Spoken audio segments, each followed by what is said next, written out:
আসসালামু আলাইকুম। আপনারা দেখেছেন নাটোরের বোম্বাই কচু। তো নাটোরের বোম্বাই কচু অনেক ভাইয়েরা লাগানোর পরে জমিতে ঘাস হলে পারে, তখন আপনারা দেন ঘাস মারা বিষ। তো ঘাস মারা বিষ দিয়ে আসলে কচু হবি না।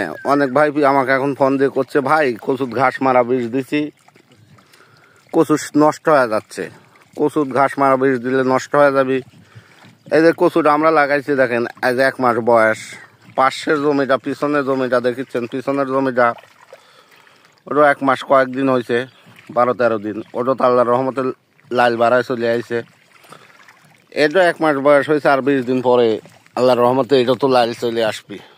দেখেছেন এই যে ঘাস, দেখেন এই ঘাসের অবস্থা, ঘাস নিরাতে হবি। লোক দুটো বেশি লাগলেও ঘাস নিরাতে হবি, কিন্তু ঘাস মারা ওষুধ দেওয়া যাবে না ভাই। ঘাস মারা ওষুধ দিবেন, আমি দায়িত্ব থাকবো না।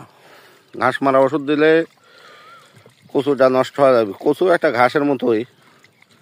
আর আমার নাটোরে বোম্বাই কচু অনেকে ভাই জিজ্ঞেস করেন যে লাগানোর সময়, ভাই লাগানোর সময় অগ্রহণ মাসের থেকে বৈশাখ মাস পর্যন্ত লাগাতে পারবেন নাটোরে বোম্বাই কচু। আমরা এই যে লাগাইছি, পাশে দেখেছেন রসুন, এই রসুন তুলে আমরা আবার লাগাবো।